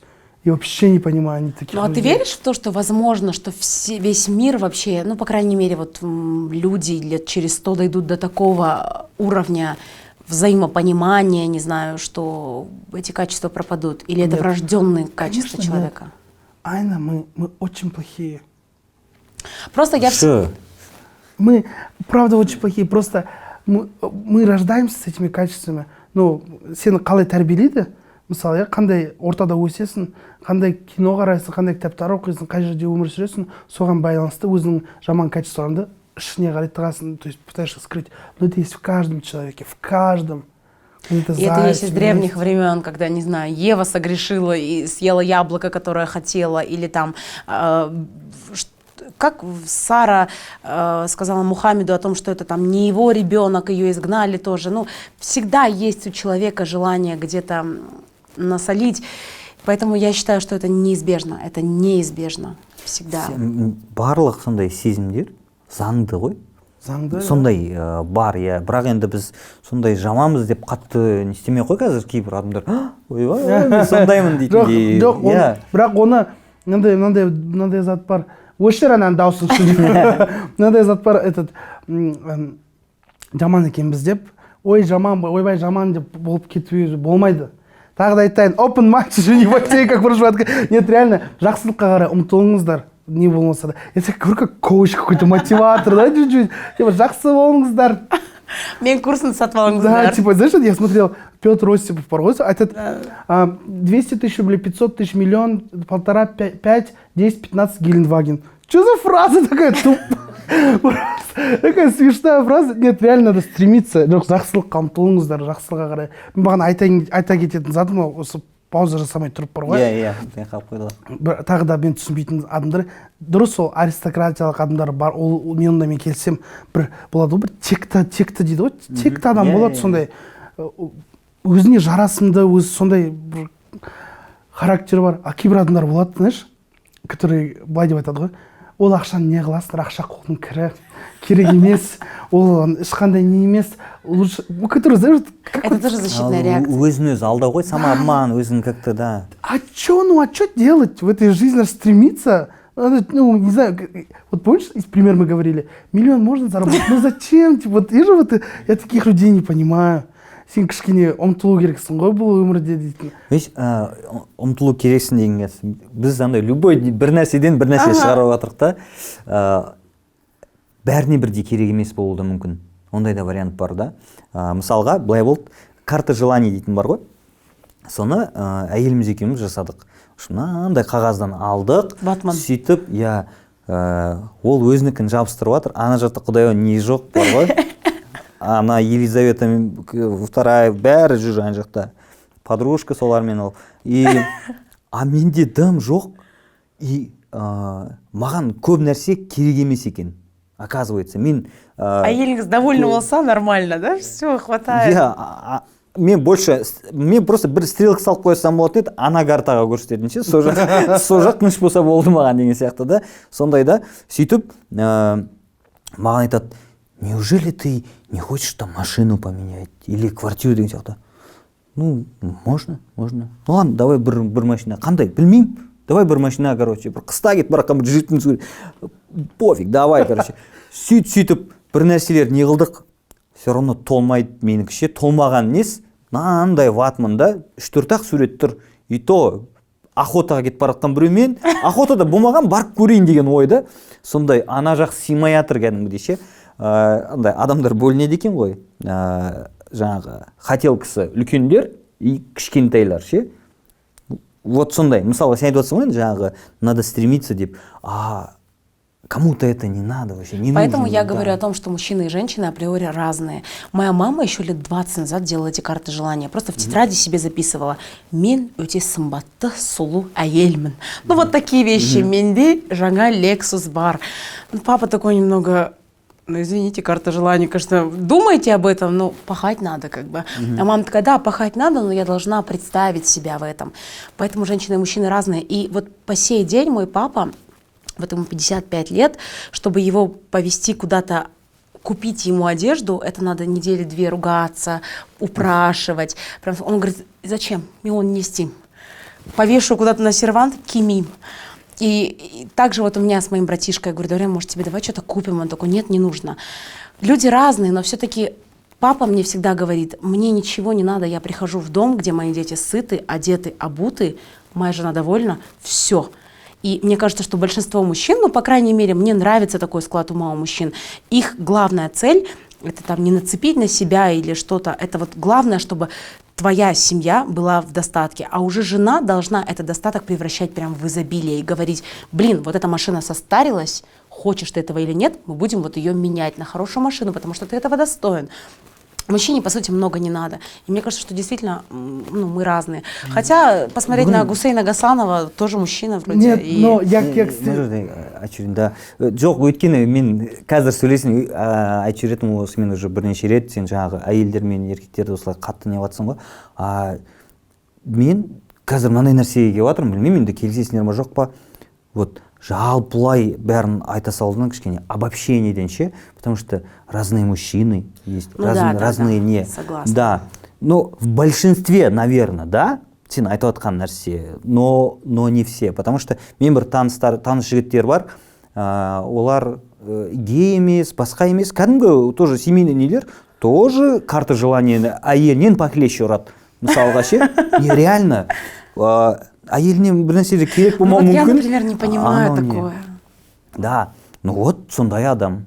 Да, и все разные, да. Да, сен айтып тұрсың да, әлем деген өте үлкен ғой, сан алуан, сондықтан. Да, это дело предпочтения. Я никогда не понимала мужчин, которые там в зеркало даже смотрятся.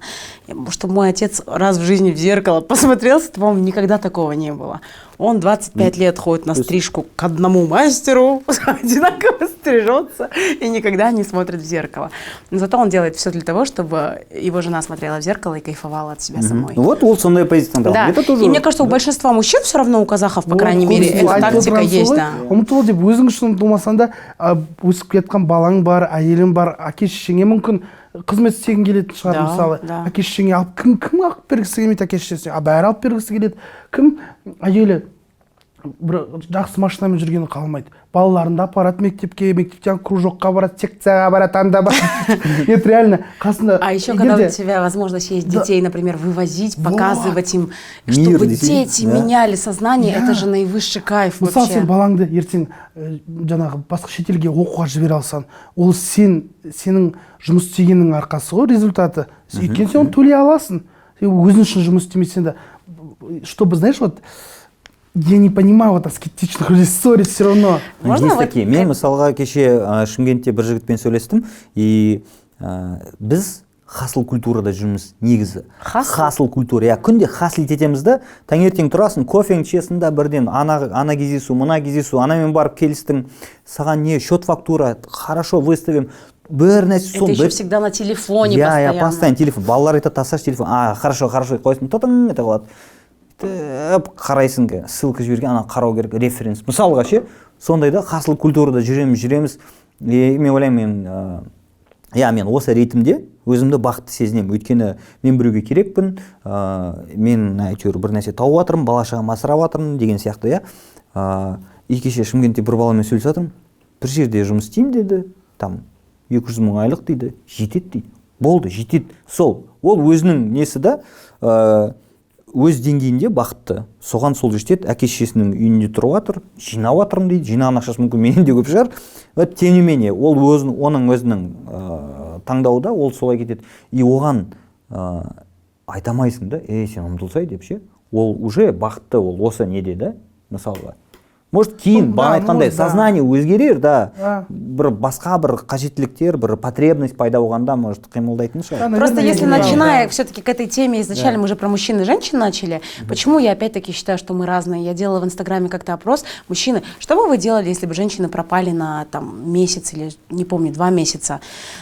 И у мужчин, оказывается, пропадает вообще стимул что-то делать, абсолютно. Он говорит, ждали бы женщин. А теперь женщинам задала вопрос. Женщины, что бы вы делали, если бы мужчины пропали на месяц? Они бы такие. И ни одна женщина не сказала, ой, запустила бы себя, сидела. Все такие, фитнес, танцы, я бы стала еще лучше, еще краше, я бы научилась заниматься этим, пошла бы наконец-то на вот эти курсы. Понимаешь, женщине априори надо все. А мужчине надо все для кого-то, для чего-то. И на этой схеме строилась, мне кажется, история, культура. И поэтому, когда... Вот именно если говорить про неправильный феминизм, когда женщины прям кричат и втирают, что мы абсолютно одинаковые, я не согласна с этим. Не, мы разные, конечно. Мужчины и женщины по-любому разные. Даже одну информацию дай мужчине и женщине, они да. Абсолютно по-разному поймут. Но хотя есть разные, опять-таки, мужчины и разные женщины. Да. Но в целом, да, гормондар әртүрлі өзгереді. Ну, как вопрос задают, чем отличается мужчина от женщины? X-хромосомы. Гормондар әртүрлі болады да, мысалға там, қой, қатты мешіне айтпай ладно. Мынандай нәрсе туралы айтып, сіз микрофоныңызды қатты, да? Көрінбей жатыр дейді.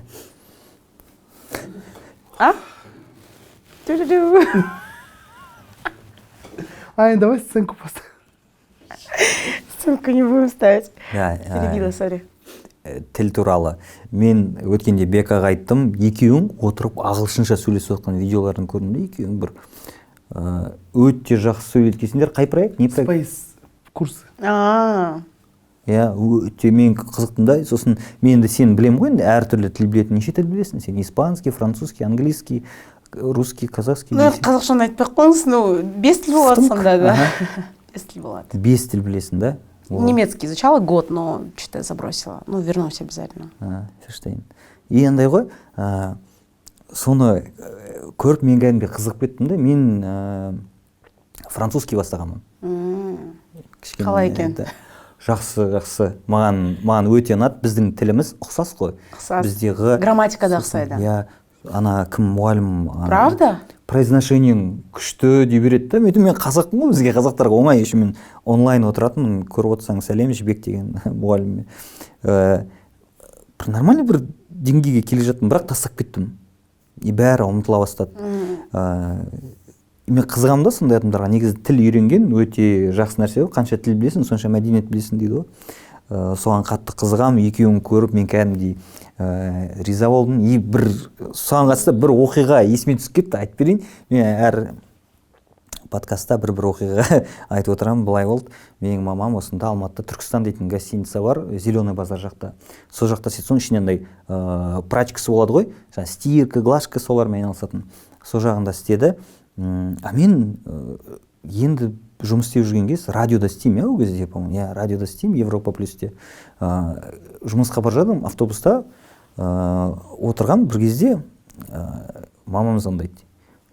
Мен мектепте ағылшынша жақсы оқығаннан кейін почему-то она решила, что мен свободно сөйлейін деп ше, түсіндің ба?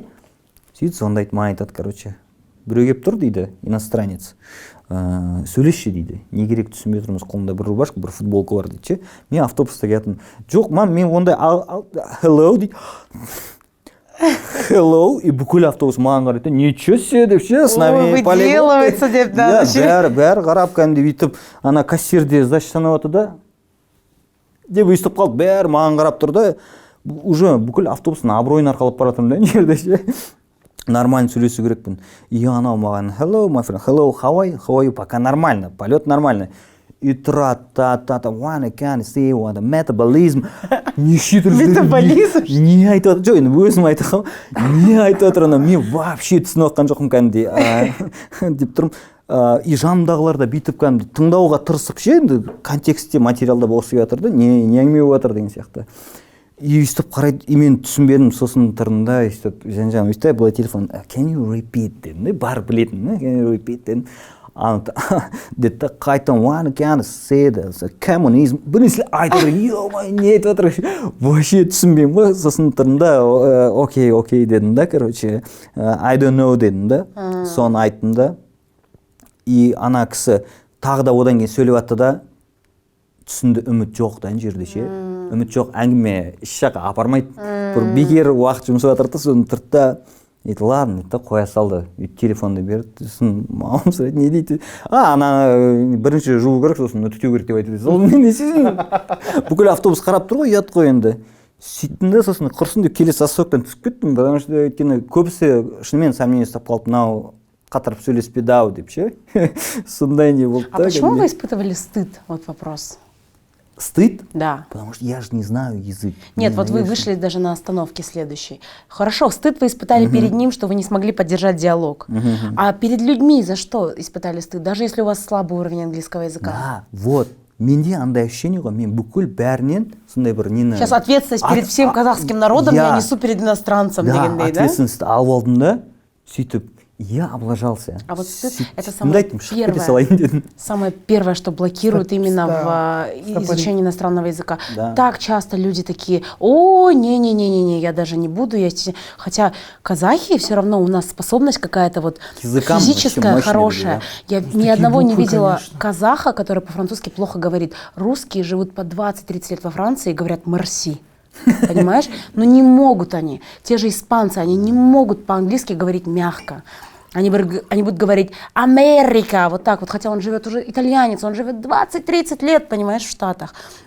А у казахов есть классная способность, но вот это вот чувство стыда и почему-то мысль, что ты обязан это знать, ну, ты не обязан, круто, если ты это знаешь, но ты не обязан. Это как то же самое, я буду ехать в автобусе, мне позвонят, скажут, уравнение тут этот реши, и я не испытаю ни капли стыда, что я не знаю это уравнение. Ну, как бы, почему я обязана его знать?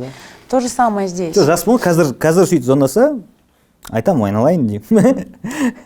Менде мынандай оқиға болды тілге байланысты қарағанда. Мен 14-13 жаста, мен негізі ағылшынды кішкентай кезінен бастап, мамам енді начальный класстан бастап апарып жүрді. Енді свободно сөйлеп келе жатқан кезім. И мен сондай осы ізденісте біреуді көріп қалсам, обязательно сөйлеп қалу керек. Ты молодец, поэтому у тебя 13 па 14 жастамын ба, и қарағанды супермаркетте келе жатырмын, и қарасам, қара нәсілді адам тұр. Темнокөр. У меня это же для меня шанс поговорить с ним. Да, джекпот, практис. Я, знаешь, ол кассада тұр екен, мен жүгіріп келіп, can I help you? Типа, что-то ему говорю, и мы с ним пару фраз обменялись, и мне так залетело, что носитель языка, мен у меня ағылшынша сөйлесті, маған қатты ұнап қалды. Сол кезде кассаның бәрі жаңа маған қарап, мен баламын, ол 13-14-тен ба, охранниктар тұрды, сол бәрі қарап, адамдар қарап қалды да. Сосын, все, попрощались с ним, он ушел. И у меня чувство эйфории, мен сөйледім жаңағына, ағылшынша сөйлей алатын адаммен, сөйтіп тұрсам, охранник келіп, сен не нажде? Өзің мақтанып тұрсың ба не? Мен білесің ба, неше тіл білемін дейді, маған айтып тұр охранник. Енді я посмотрел, неше тіл білесіз деп сұрадым, я думаю, сейчас с ним поговорю, если что, на английском. Он говорит, мен 6 тіл білемін. Думаю, ну английский-то по-любому базовый, 6 тіл білсе. Қандай тілдер десем? Өзбекше, қырғызша, тәжікше, түркмен. Просто все 6 языков назвал, похожих друг на друга. Я еще такой наглый был, түріне қарап айттым, 6 тілді бір тіл қылып оқуға болады ғой деп. И борылдым да кетіп қалдым реально. И вот такое ужасно было, хотя это я без задних мыслей там похвастаться или что-то, просто подойти. Я так хотел практику. Знаешь, вот я говорю про стыд. Я на самом деле по сей день немножко стесняюсь тоже. Қазақша сөйлеген? Нет, қазақша емес. По-французски или по-испански, потому что люди все равно так на это реагируют, типа, нифига, это выглядит так, как будто я слишком выделываюсь. Это вот буквально прошлым летом, когда был карантин, мы с моим учителем, короче, у него онлайн не получалось, он чуть такой старенький, такой не мог разобраться, учитель по испанскому, кубинец, Гастон зовут его, и я говорю, хорошо, Гастон, давайте так, в кофейне будем встречаться. Мы каждый раз сидели в кофейне, максимально тихой кофейне. Но он не тихий человек, он в кофейню заходит типа «Оля, guapita, ¿cómo está?» Вот так вот громко, и все немного такие «Окей». Но я начала с ним разговаривать, и просто все вот так вот начинают сидеть и смотреть. Но смотрят как бы с восхищением, но все равно я лишний раз пытаюсь как бы скрыть этот факт. Откуда это у нас? Зачем мне вот выделываться сейчас, типа... Да, разговариваем. Еще по-португальски немножечко понимаю. Ну, вот это стыд. Хотя я имею полное право. Это же круто, что я понимаю этого человека. И я же не на ровном месте такая сама сижу, такая «Оля, ¿cómo está?» Человек пришел, реально, человек по-русски не говорит. У меня нет другого выбора. Или вот помнишь, как я с французами стеснялась поговорить в Нудлсе? Встретили в кафешке французов, и я полгода стояла и думала, подойти к ним или нет. А раньше, я вот в Казахстане уже 4,5 года, 4 года, раньше у меня такого в жизни не было никогда. И вот я чувствую, как я в этом обществе, да, я все равно чуть-чуть становлюсь такой. Я когда приехала во Францию, я такая, типа, и чё? Да, у меня слабый французский. Давай, объясни мне вот это, объясни мне то. Я никогда не стеснялась. А чем мне на этих людей? Мне было пофиг на них. Там 70 миллионов человек живет. Я их знать не знаю, и больше не узнаю, и не увижу их. И все. Мне было плевать в любой поездке, за границу, куда-то. А в Казахстане я почему-то вот испытываю дискомфорт. И это мы очень сильно зависим от общества. И стыд очень сильно блокирует вообще наши возможности в любом. Бәрімізде сол ұят бар да, мысалға тілге байланысты болмаса, любой нәрсе, бір нәрсені білмеу ұят сияқты да. Допустим, мен английский білмедім, ол ұят сияқты. Даже, знаете, у меня одно время был немножко стыд ходить в зал. Это в такой зал, а там всегда много людей, такие мужики, которые тягают, такие спортивные девчонки. И мне кажется, я пришла такая, типа, извините, этот тренажер, что именно качает? Ну, как бы, я стеснялась. Хотя пофиг, даже если я буду стоять, разбираться, смотреть, это мой процесс работы с этим. Почему я должна стесняться этого? Нандай бір мем бар. У меня плохое тело, дейді, потому что я не хожу в зал, дейді. А почему не хожу? Потому что мне стыдно за свое тело, дейді. А почему стыдно? Потому что я не хожу в зал, дейді. Вот сондайда бір айналып келген. все время стыдно. Да. Әр нәрсеге стыдно. Бір нәрсені білмей, ағылшынша білмеу стыдно. Там денең качок емес, тоже А потому что стыдно. это все равно все от воспитания и восприятия происходит. Все равно нас всех воспитывали так, что яд Булат, сабағың духы, завтра что-то дворником будешь. Или там научись, девочки же с детства говорят, надо все равно уметь готовить, стирать, гладить. Енең не дейді, яд Булат. И вот все равно вот это чувство стыда, оно очень сильно в нас засело. Но опять-таки меня радует, что все равно у прям вот супер-супер молодых людей, я сейчас говорю про 17-18 лет, оно у них уже отсутствует. Даже во внешнем виде. Люди уже испытывают какой-то комфорт в том, как они выглядят. Да, не кішкене, да. Мысалы, менде даже биде бар. Мен өте нашар билеймін. Мен билеп жатсам бір жерде шығып кет. Окей? Өйткені өте нашар билеймін, мен оны білем. Бірақ менен де нашар билейтіндер билеп жатады да, мен соларға қызығамын. Мысалға, біраз адам жиналамыз, бір жерде отырамыз, там караоке болсын, клуб болсын, бәрі билеп жатады. Мен шыбалақта отырамын, аналарға риза вообще. Уже апаш болып кеткенмін да, түсінің ба? Отырмын, ай, молодцы, Гүлжанды қараймын, ай, өлтіреді деп ше. Өйстіп отырамын, өзімде билегім келеді, бірақ бармаймын, неге? Ұят. Өйткені аналар 20-22 жастағылар, мен 35 жасым, не бар ана жерде? Не айтады ертең? Жұрттар бүлер түсіріп жатыр телефонға еще. Мынаған не жоқ дейді ғой деймін да. Хотя ешкім айтпайды, даже айтса да, маған бәрібір болу керек та. А менде ондай жоқ. Ұят, менде өте терең кіріп кеткен да, сондықтан мен мысалға бір демалып отқанда барып адамша бір 5 минут билеп келіп спокойно жұрттар сияқты тер түсіртіп кәдімгідей өйстіп отыра алмаймын. Тіп қалып кеткенмін. Не өмір ол? Өмір емес. Көстет. А тағы бір мәселе бар. Ресторанға келесің, бір қымбат ресторанға. Тамақтарды көресің, бір түсінбейсің, бір тамақтарды қандай екенін. Мен бұрында ұялатынмын, қазір официант шақырды. Так, мынау не тамақ? Айтал. Ішіне не кіреді? Оның несі, допустим, так, гаспачо деген не? Оның үстіне қандай соус жағады? Сейчас знаете, потому что этот смарт-фуд уже достал, знаешь? Достал, вот это вот, знаешь, это... Сосын уже официант ұялады, не екенін білмей. А знаешь, это самообман, когда люди такие приходят и все в душе, что за это какое-то непонятное сложное блюдо, но все такие, да, я, наверное, вот это попробую. Это мясное, да? Ну, как-то пытаются это скрыть. Это и есть показатель того, что люди хотят себя выставить не тем, кем они являются. Да, ну, а я вот сейчас, знаешь, ұятты қалдым. Мен сұраймын, өйткені мен бұл тамақтың ақшасын төлеймін. Еще, өйткені мен төлеймін, я хочу знать, что я буду кушать, в конце концов, сори. Есть же такие фильмы, в которых какое-то высокое общество, и как-нибудь туда попадает такая девочка из какой-нибудь простой семьи, или типа «Красотка» фильм Джулия Робертс, когда она такая обычная, он такой крутой, и она себя настолько ведет спокойно и без комплексов, типа она спрашивает, а дайте я вот это попробую? Классно, и давайте лучше вот то. И это всех наоборот умиляет, нежели бы она сидела, делала вид о том, что она такая из высшего общества, принесите мне, пожалуйста, Sauvignon Blanc, понимаешь? Это смешно со стороны выглядит.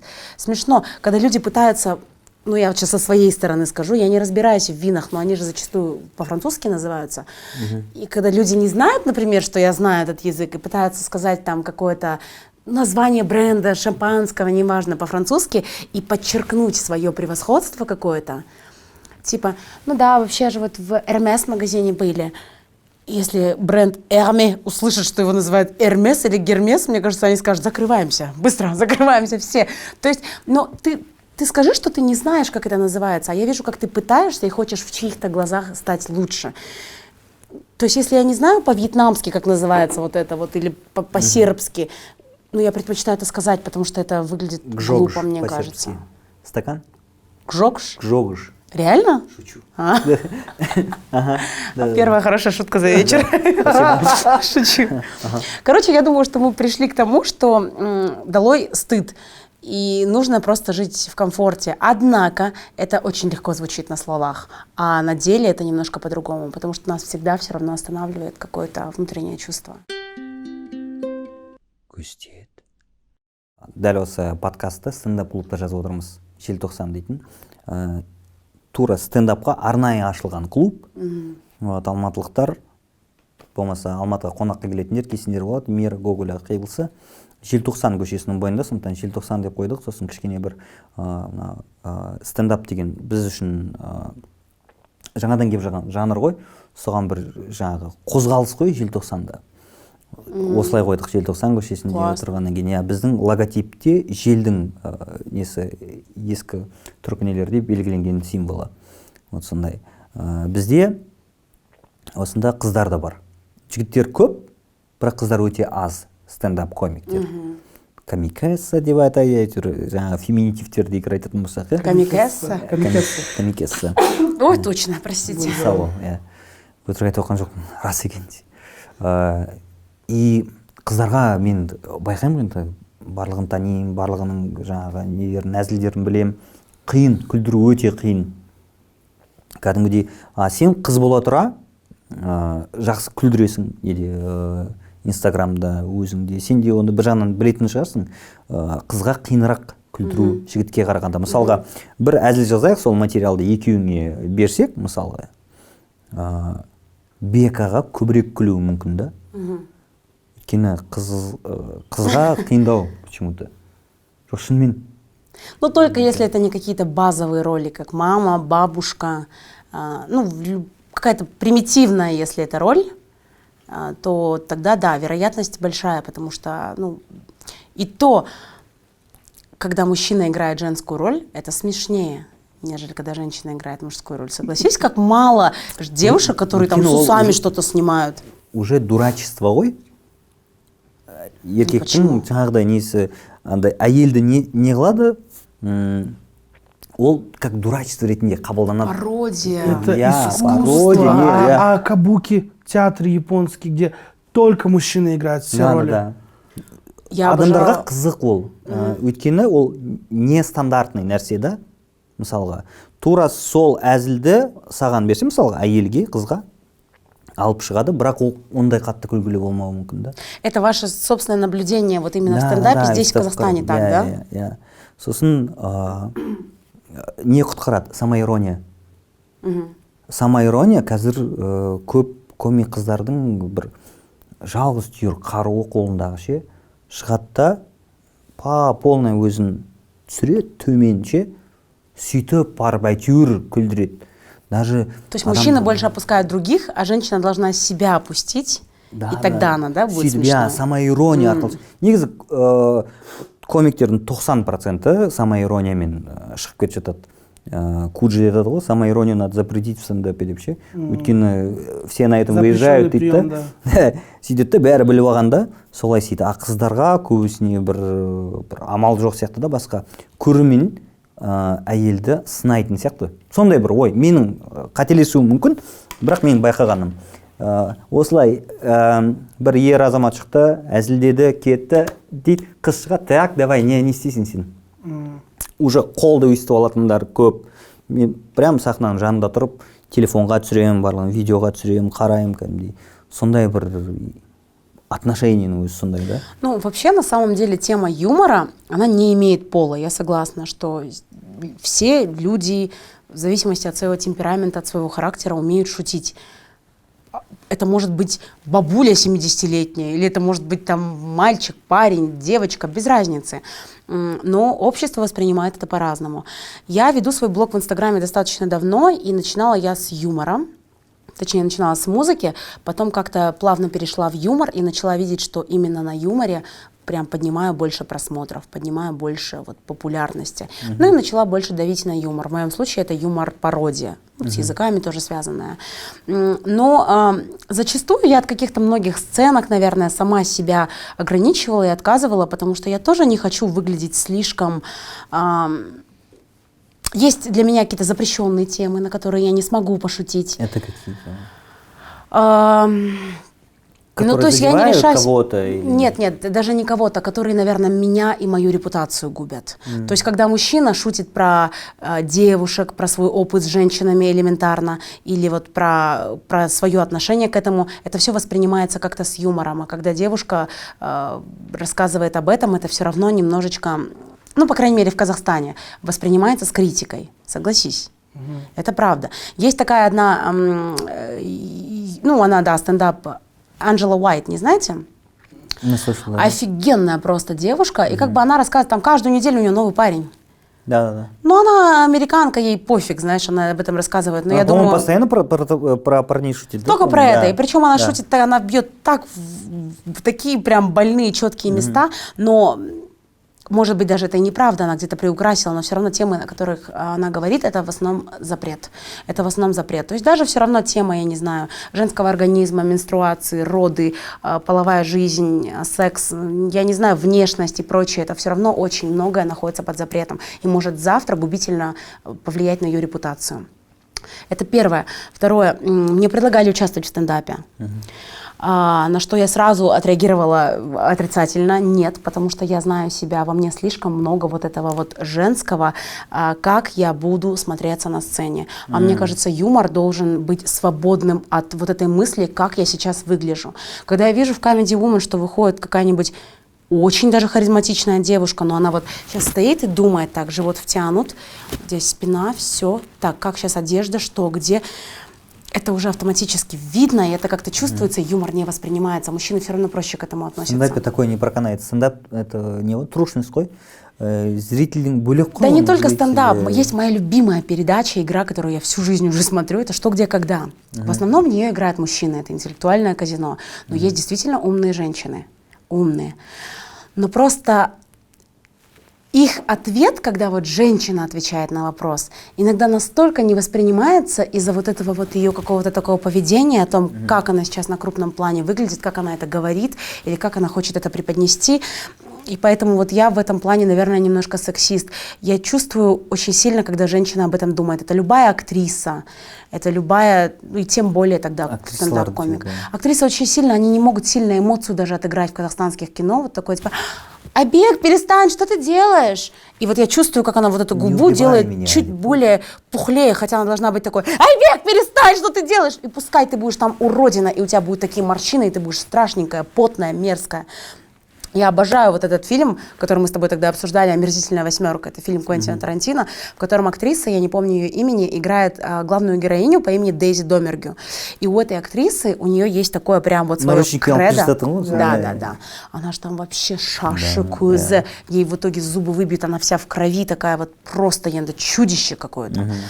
И у нее есть такое кредо, условие, что она никогда не идет в фильмы, вообще на пробы, где роль подразумевает женщину в каком-то таком более женственном сексуальном обличии.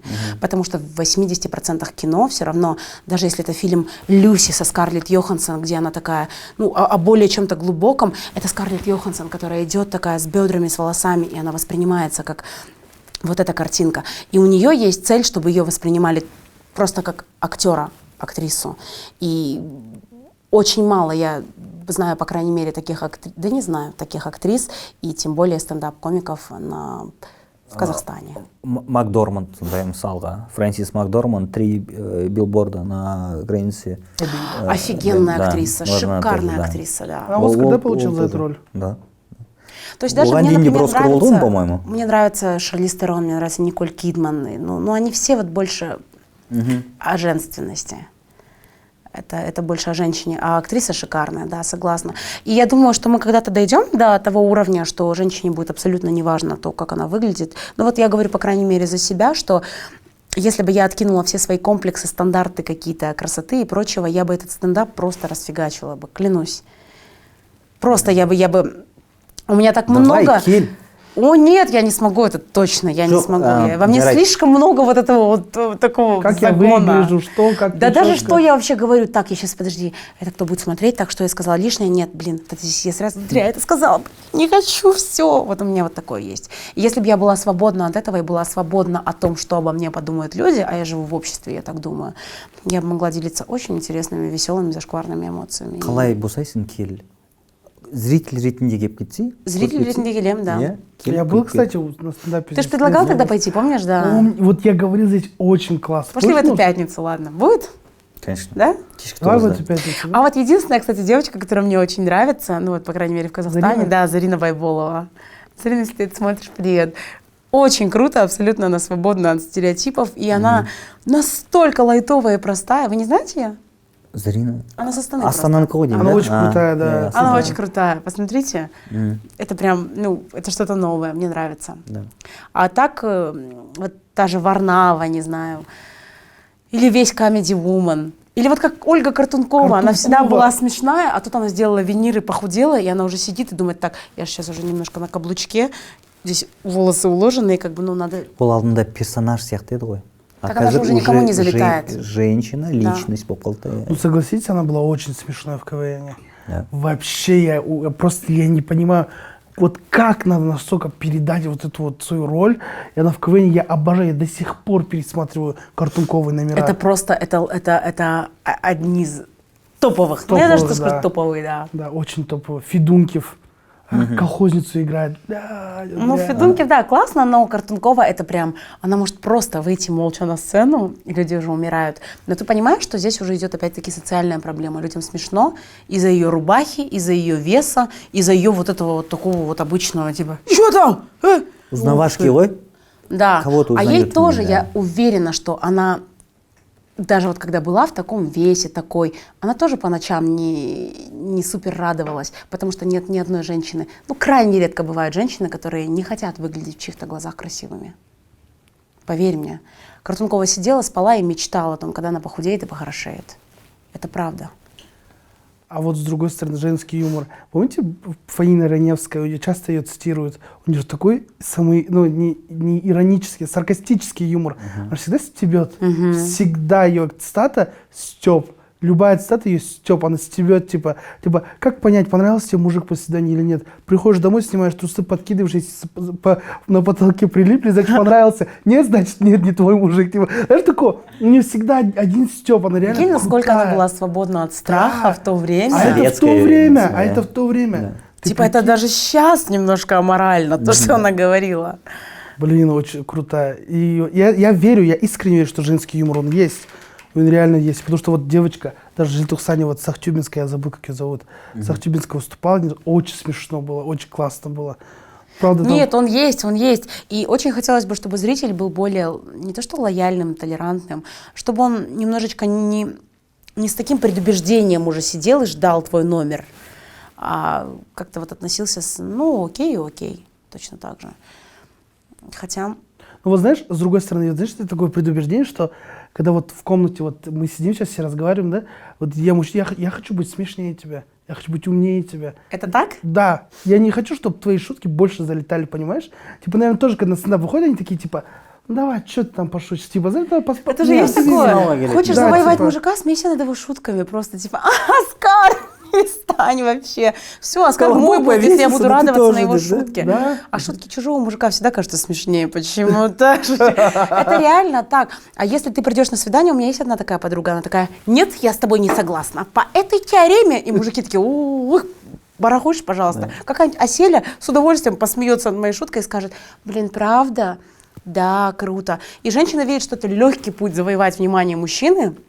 И вот, собственно говоря, так и происходит. И мужчина чувствует себя как бы доминантнее в этом плане. Менде мындай нәрсе болған, мен әйеліме ең танысқан кезде күле беретін, не айтсам да. Мен өзім комедия жазамын, бір сериалдар, кино, сондай әртүрлі. Я не айтсам да күле беретін. Осыған дейінгі бір подкасттардың бірінде айттым, қазір күлмеймін, қазір күлдіру үшін кәдімгі реквизит пайдалану керек, массовка керек ше. Жұмыс істеу керек. Уже энергия жоқ. Я авторская группа жазу керек кәдімгідей ше. Кішкене басқаша стильде әзілдеу керек. Того мен жаттап алған ғой енді 10 жылда. Сондай болып кетті да, басқа бір жерге барып, сол бір үйде бір бағаланбайтын бір нәрселерді айта саласың ғой, кәдімгідей ана жақ құлап атады да кәдімгідей. Сосын әйелім звондап атады, бас жіберемін да отыра саламын осы жерде тағы бір нәрсені айтып ше. Өйткені біреу сенің неңе күліп атса күшті ғой. И мен бір нәрсені түсіндім. Әдейі күлдіруге тырыспайтын болдым да. Да. Ең сондай бір сорақысы күлдіруге тырысу да. Бүйтіп өзіме со стороны қарадым да бір рет. Какой же ты жалкий, деп не істедім да өзіме. Нет, ничего хуже, когда в компании человек, который только выжидает момент, чтобы шутку кинуть. О май гад, просто молчи. Просто не нужно, зачем? И юморда бөлінеді ғой, комментарий к ситуации дейді. Мысалға бір нәрсе болып жатыр да. Обожаю вот такой юмор. Бірден айтып жібердің, реакция ол андай. Ұшып бараққан нәрседе сен қағып алдың, айтып жібердің, болды. Сол секундта ол күлкілі. Сен оны бір 2-3 минуттан келіп, бағана айтып едіңдер ғой, деп айтасың ғой.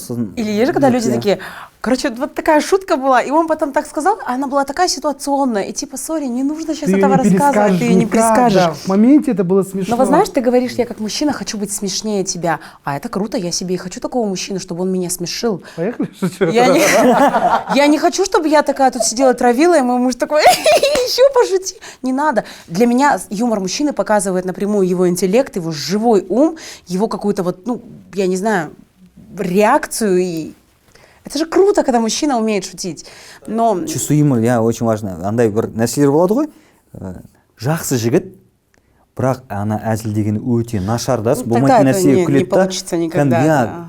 И көп нәрсені естідім, адамның уже көңілі қалып қояды, ана мен сен жақсы жерде жұмыс істе, тәрбиелі бол, бірақ ана әзілмен болмайды, әрі қарай қалай өмір сүресің анамен деп ше, сөйтмес дейді. Көп қыздар бұрын бір анкеталар болатын еді ғой, что главное в мужчине деп қояды, чувство юмора деп қояды да, мен соны оқып алғанмын ғой кезінде. А мен бойым кішкентай болды да, қазір де өсіп кеткен жоқ.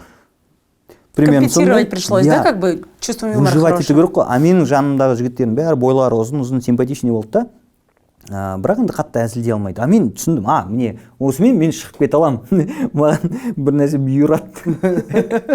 Но знаете, чувство юмора это все равно очень такое эфемерное понятие. Вот мы можем считать, что у нас есть чувство юмора. Я знаю одну пару, они муж-жена. Вот они считают друг друга, что у них очень хорошее чувство юмора, и они вдвоем шутят, и просто у всех такие лица, типа, oh my god, like, who these people are? Они такие, типа, мандаринка. Да, ну, для них, наверное, мой юмор вообще, они думают, что она, кто она вообще, что с ней не так? Поэтому это каждой твари по паре, реально. Если тебе с человеком комфортно, и тебе залетает его юмор, то это очень большой показатель. Это прям классно. Ну, еще сейчас есть мемы. Я не понимаю. А вот знаешь, по мемасикам можно определить человеку. Чувство юмора. Если он выкладывает мемы с 2010 года в стиле Гусейна Гасанова, или из Одноклассников. Помнишь, что? Типа, мем должен быть прям глубоким в самое сердце и при этом таким вот, ну вот, просто не объяснить это словами. Это не объяснить словами, да, действительно. Типа, знаешь, вот мальчик милф, а мужчина хурдас. Меня это прям последнее, что вот прям разорвал. И знаешь, что я заметил? С каждым разом все тяжелее найти смешной мем, да? Бля. А есть же такое, типа, мальчик скидывает мемы, девочка такая, ахаха. Женщина такая, видела. Типа, я уже все мемы видела, меня уже ничем не удивить, понимаешь? Былай болады, мен жұмыста жүремін, үйге келемін ғой, уже әйелім дайындап тұрады, мемдар дайындап қойғанда.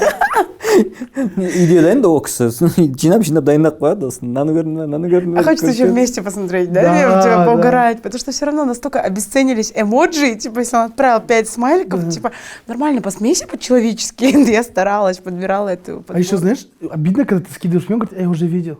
Да. Типа чуть-чуть, блин. А еще ты скидываешь мем, дядьский такой слабый мем, он вах-ха-ха-ха. Ты давай тут не переигрывай.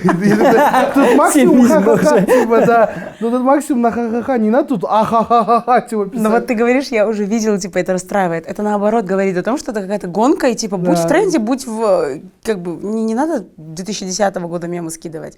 И создателям мемов это вообще надо отдельно пожать руку, потому что... Как они это делают? Ты можешь просто... по 3 словам понять всю ситуацию, абсолютно, вплоть до интонации, реакции, абсолютно.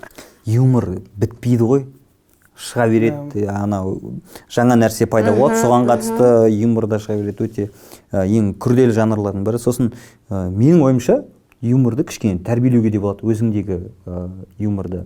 Бір насмотренность не деген көмектеседі кәдімгідей. Кішкене өсесің, андай біраз енді көмектермен араласам, и оларды айтады, натренировать можно дейді. Бір табиғи де болады, бірақ сен механизмде түсініп алуыңа болады да, мысалға слом дейтін нәрсе болады, бұлай келе жатады да, басқаша аяқталып кетеді да, күлкілі. Неге? Өйткені адам оны күтпейді ше. Сондай бір ходтар бар, самоирония ше. Ну и хотя бы даже если у тебя прям не такое харизматичное чувство юмора, если ты понимаешь и такие неплохие комментарии делаешь в тему, это уже хорошо. Это уже хорошо. Но если честно, вот честно говорить, к сожалению, не всем дано. Вот реально, ну, хоть да, натренируйся, хоть, блядь, не знаю, запишись к Джорджу Карлину, там, за воскреси его, я не знаю. Ну, блин, ты никак это, если тебе не дано, ты не умеешь шутить, ну, не надо. А как быть таким людям тогда? знаешь, как сказала Ивлеева, смириться и жить, знаешь, ну не знаю, как дальше. Ну реально, ну живи с этим, как, типа, каждой твари по паре есть девчонка, которая будет смеяться над твоими вот этими шутками. Ну, Или там, поэтому я говорю, Да, это прям, эфемерное понятие. Да. Нету шкалы, типа, вот если вот так вот он шутит, тогда он точно классный. да, И мынандай дегенде жоқ қой, мынандай ол сенің ойыңша. А біреу үшін мынандай деген мысалға бір Нұртас Адамбай Да, әзілдер да, мысалға да.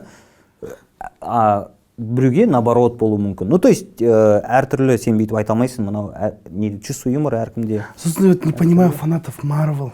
Как можно смеяться над такими тупыми шутками? Вот это ты приходишь в кино, нет. Бітіреміз. Вы фанат Марвел, да? Ты фанат Марвел? Нет, реально там мир спасает, все умирают и так далее. Он говорит, классный костюм. И весь зал, вау, что? Это субкультура просто, да, наверное. Вообще. Я думаю, что... Можно гостя слева, пожалуйста, унять? Шучу.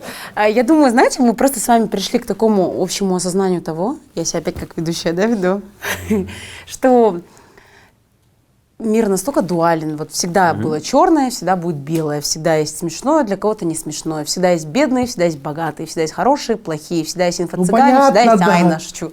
Ну, поэтому это надо просто принимать и находиться в том именно окружении, в котором тебе комфортно. И все. Да.